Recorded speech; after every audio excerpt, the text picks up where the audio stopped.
ये बात काफी पुरानी है, शायद 1991 से 1992 के लगभग की घटना है। हमारे पड़ोस में एक किराएदार रहा करते थे।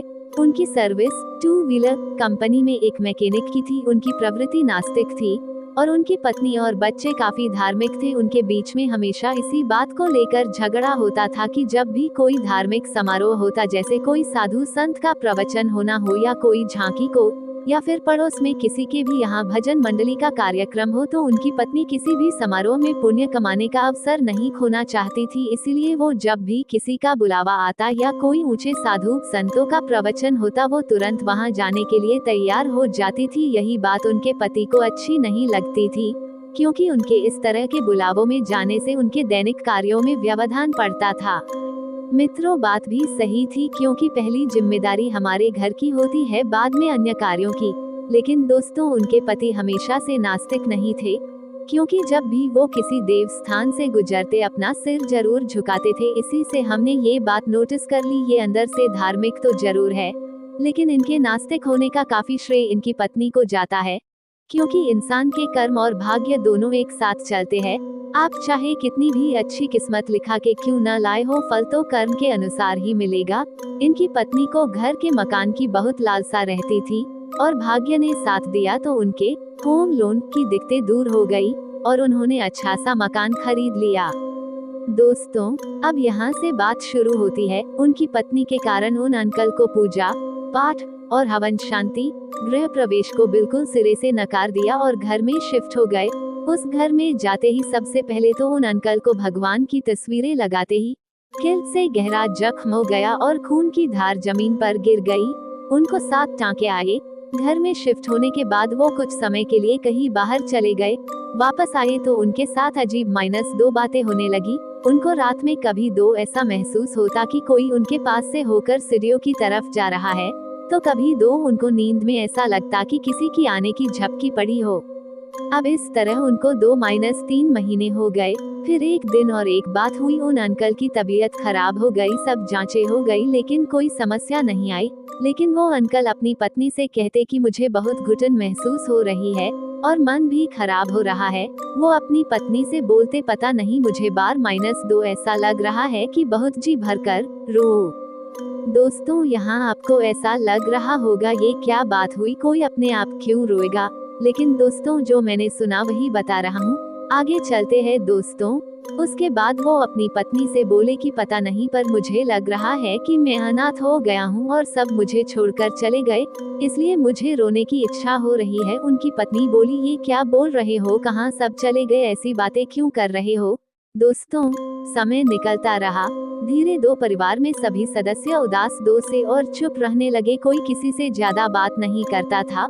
उनके घर पर कोई भी उनसे मिलने के लिए जाता तो यही कहता, उनके यहाँ तो जाते ही ऐसा महसूस होता है जैसे कोई मर गया हो और उसको जलाने की तैयारी में गए हो, और घुटन सी भी और रोने जैसी हालत हो जाती है, इसलिए हम तो वहाँ ज्यादा नहीं जाते हैं आजकल। दोस्तों, हम कहते हैं न कि अच्छे कर्मों का फल हमेशा मिलता है, हम तो शायद ये उनकी पत्नी के अच्छे कर्मों का ही फल मानते हैं कि एक दिन एक सारंगी बजाने वाला, जिसको हम लोग कमली भी कहते हैं, उधर से गुजर रहा था तो उनके बच्चे बाहर ही बैठे थे। अचानक वो दरवाजे के पास आकर रुका और बच्चे को थोड़ी देर देखने के बाद कहा, बेटा तुम्हारी मम्मी को बुलाओ। बच्चा अंदर जाकर बोला, मम्मी कोई मांगने वाला आया है, आपको बुलाने के लिए कह रहा है। उस बच्चे की मम्मी को देखकर सारंगी वाला बोला, बेटा तुम्हारे बच्चे का ध्यान रखना, इसके साथ कोई दुर्घटना होने वाली है।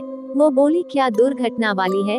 वो बोला, तुम उसे रोक नहीं सकते, जो होना वो तो होकर रहेगा, हम उसे नहीं रोक सकते हैं, पर जितना जल्दी हो सके इस मकान को छोड़ दो, या फिर इस घर में गायत्री पाठ और दुर्गा सप्तशती का 9 दिन तक अखंड पाठ करा लेना, नहीं तो तुम यहाँ चैन से नहीं रह पाओगे और कुछ भी हो सकता है। वो सारंगी वाला चला गया।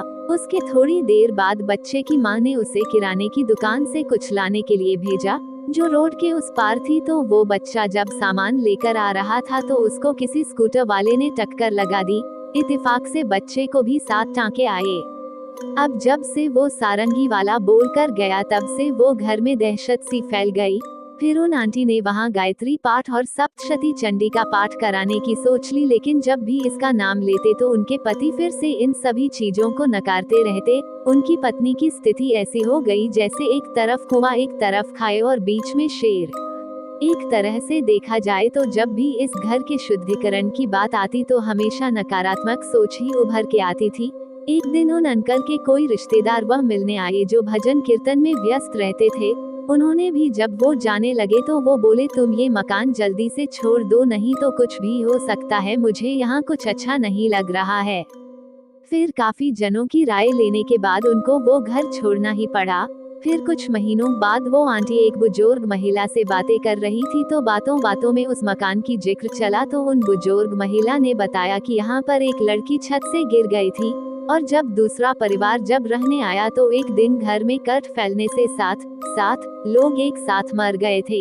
ये घटना उन बुजुर्ग महिला के शादी के समय के आसपास की घटना थी। तो दोस्तों, इस पूरे घटनाक्रम में 7 के आंकड़े का माजरा समझ के भी समझ नहीं आया, लेकिन इस किस्से में एक बात तो सही है कि बिना मुहूर्त और पूजा पाठ के कोई महत्वपूर्ण काम करने से क्या दो अनहोनी हो सकती है। यदि ये कहानी आपको पसंद आई हो तो अपने दोस्तों और अन्य लोगों के साथ शेयर जरूर करिएगा।